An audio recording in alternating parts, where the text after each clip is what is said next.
Great things never come from comfort zones. Hello everyone, good evening, welcome back to the class.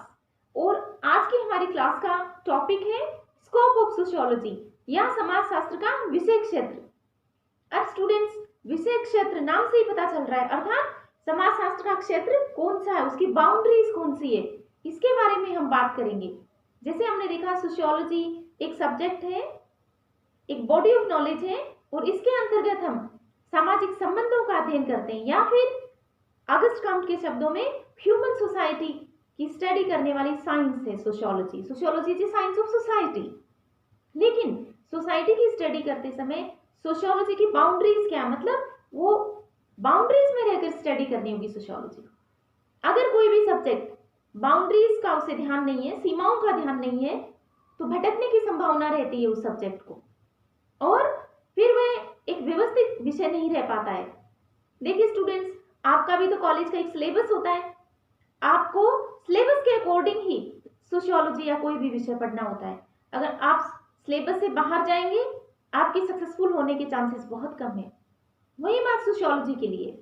तो sociologist ने इसकी boundaries को fix करने का प्रयास किया है, ताकि ये एक ऑर्गेनाइज्ड बॉडी ऑफ नॉलेज के रूप में स्थापित हो सब्जेक्ट, तो सोशियोलॉजी हम किसका स्टडी करते हैं? सोशियोलॉजी में क्या हम सोशियोलॉजी के अंतर्गत राशिफल की भविष्यवाणी करते हैं, या फिर सोशियोलॉजी में हम कुकिंग सीखते हैं, खाना बनाना? नहीं। सोशियोलॉजी में समाज का अध्ययन करते हैं हम। राशिफल बताना तो ज्योतिष शास्त्र का काम है, और कुकिंग सिखाना होम साइंस या फूड न्यूट्रिशन का काम है। होम साइंस लैब होगा ना आपका कॉलेज में। ओके, फिर सोशियोलॉजी किसकी स्टडी करती है, क्या बाउंड्रीज है इसकी? स्टूडेंट्स, इसके बारे में तो जो सोशियोलॉजिस्ट हैं उनमें भी एक राय नहीं है। तो हम सोशियोलॉजिस्ट के विचारों को देख लेते हैं, क्योंकि हमारे विषय में सोशियोलॉजिस्ट के विचारों को जानना बहुत जरूरी है। रेफरेंसेस से लिखने से ही आपके मार्क्स आते हैं, ये बात हम कर चुके हैं। तो जो सोशियोलॉजिस्ट हैं उनमें विचार भिन्नता है, व्यू पॉइंट्स डिफरेंट है।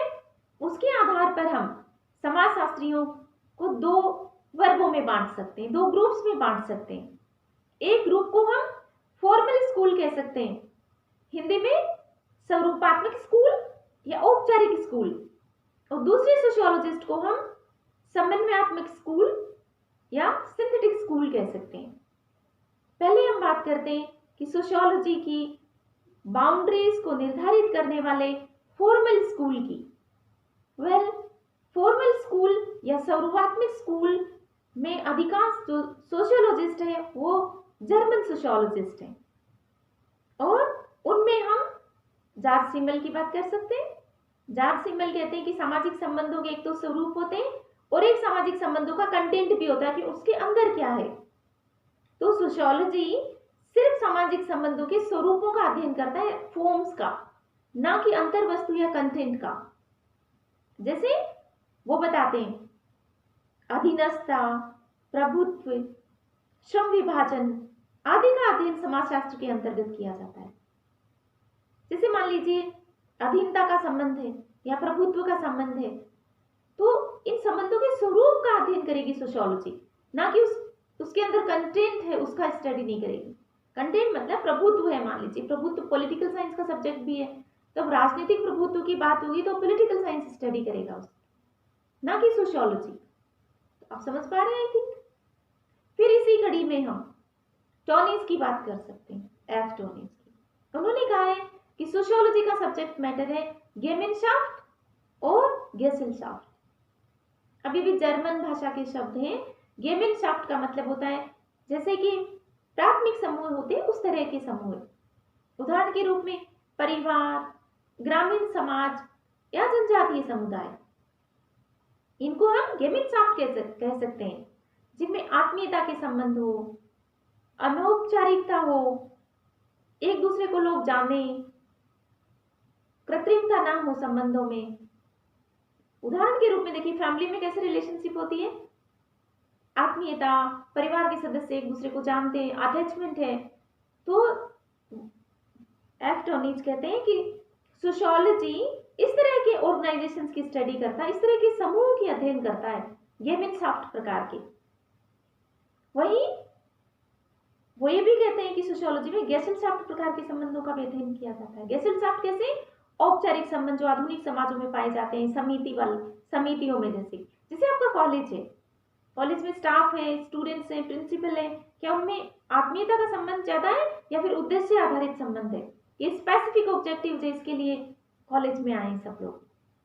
निश्चित रूप से अगर आप बीमार हो जाते हैं, आपका लेट आते हैं आप, तो आपको पनिशमेंट मिलता है।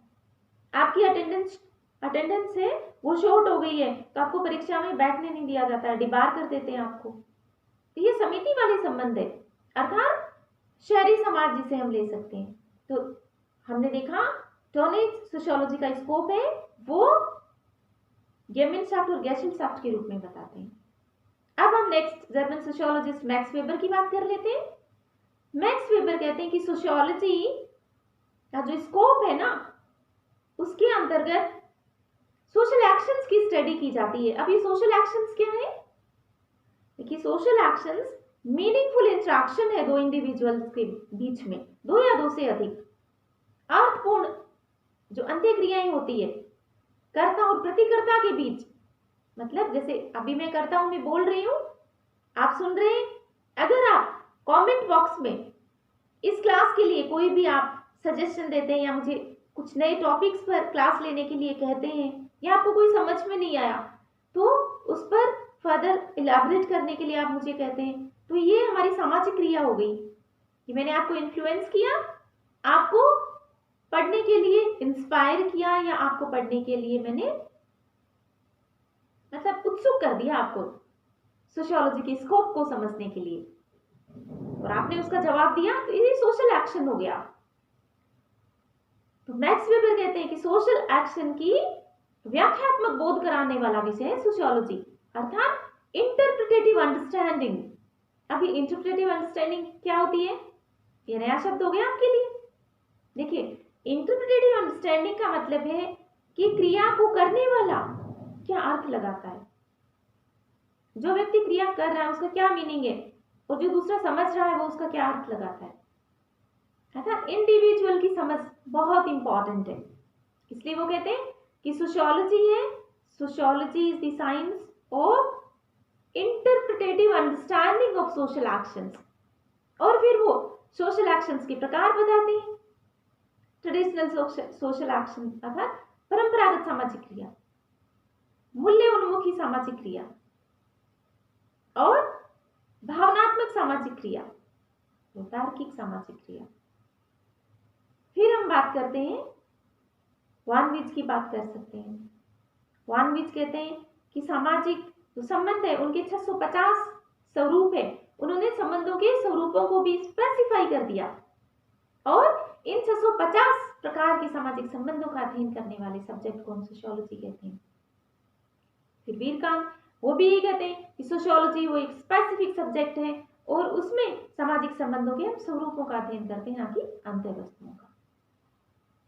तो ये हमने समझने का प्रयास किया कि फॉर्मल स्कूल, जैसा इसके नाम से ही पता चल रहा है, सोशियोलॉजी को एक डिस्टिंक्ट, स्पेसिफिक, विशिष्ट सब्जेक्ट बनाना चाहता है।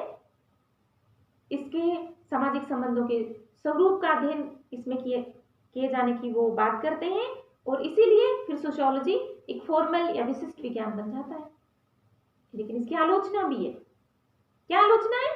कि सामाजिक जीवन है, उसके कई पक्ष होते हैं। उसमें ऐसे नहीं कह सकते कि आप स्वरूपों का अध्ययन करें, आप अंत्य वस्तु छोड़ देंगे, ये पॉसिबल नहीं है, क्योंकि मानव जीवन के सामाजिक, राजनीतिक सभी प्रकार के आयाम है, धार्मिक। तो सोशियोलॉजी ऐसा विषय है जिसको कि अंत्य अनुशासनात्मक पद्धति, इंग्लिश में कहें तो इंटरडिसिप्लिनरी अप्रोच द्वारा अध्ययन करना चाहिए सामाजिक घटनाओं का, तभी हम ज्ञान को संपूर्णता में समझ सकते हैं। अर्थात सामाजिक घटनाओं को समझते समय हमें इकोनॉमिक्स, पॉलिटिकल साइंस, साइकोलॉजी, इनका भी नॉलेज होना जरूरी है। सोशियोलॉजी को कहा भी तो गया कि it's mother of all the social sciences.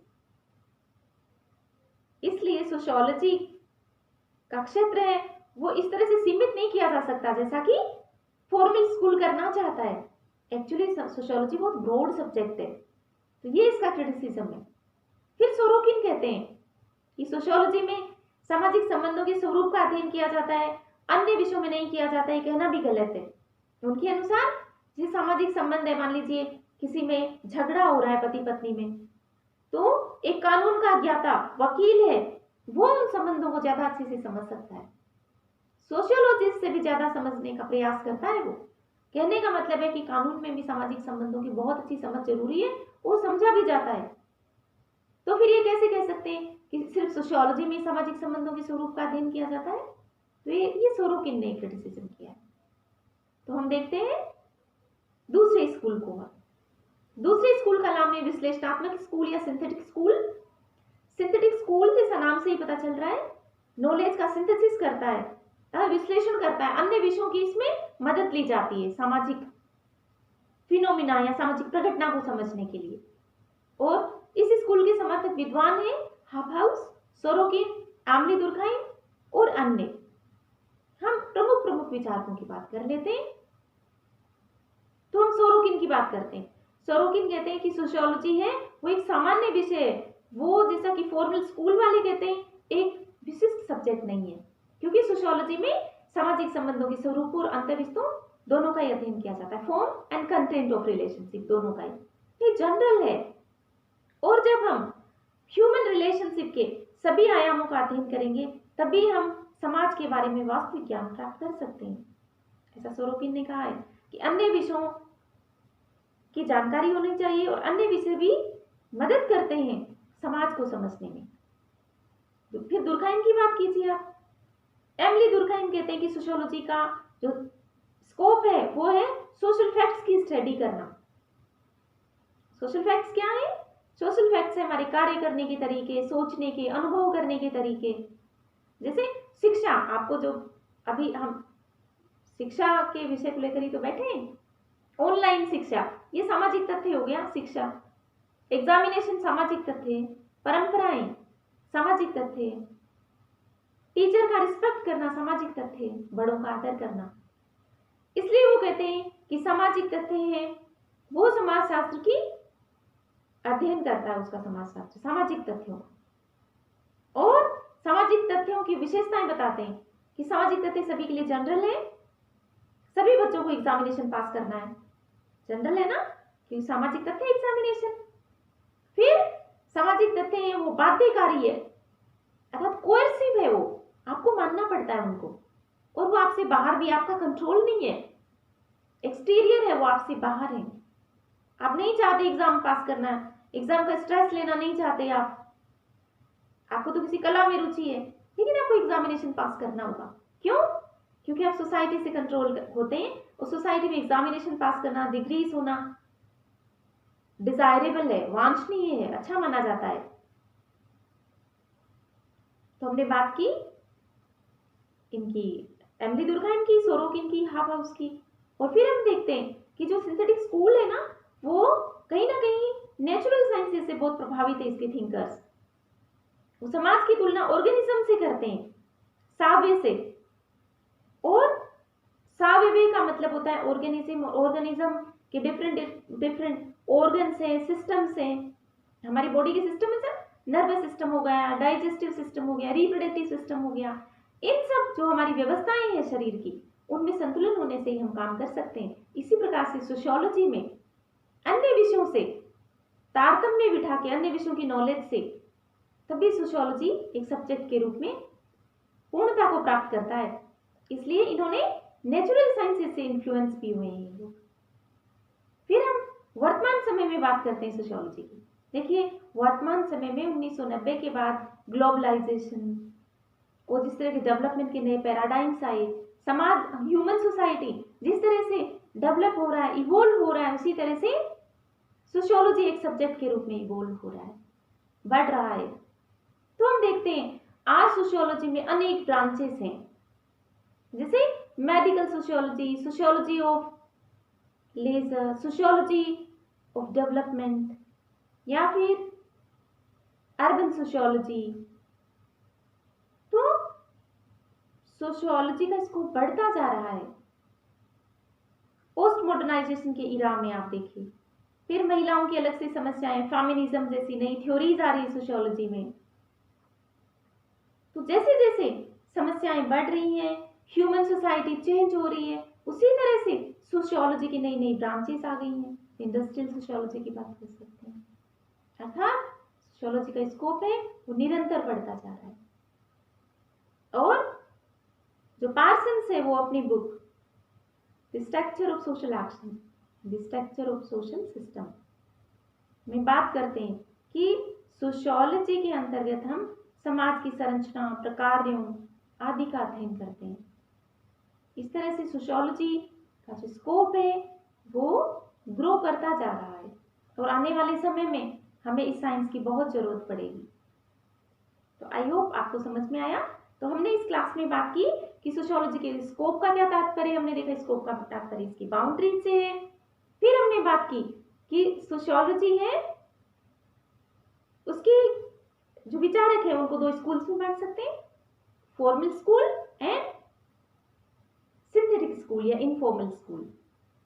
और फिर इनमें जो जो विचारक हैं उनके विचारकों को हमने समझने का प्रयास किया। और इन कंक्लूजन बताना चाहूंगी आपको कि फॉर्मल स्कूल और सिंथेटिक स्कूल दोनों एक दूसरे की पूरक हैं, अलग नहीं है, ये कॉम्प्लीमेंट्री है। तो सोशियोलॉजी का स्कोप है उसमें इन दोनों की थॉट्स महत्वपूर्ण है, दोनों के विचार एक दूसरे को कॉम्प्लीमेंट करते हैं। और नए आज के वर्तमान समय में सोशियोलॉजी का स्कोप बढ़ता ही जा रहा है, नई नई इसमें शाखाएं आ गई है, ब्रांचेस आ गई हैं। आई होप आपको समझ में आया। So stay safe, stay happy, God bless you. नमस्कार।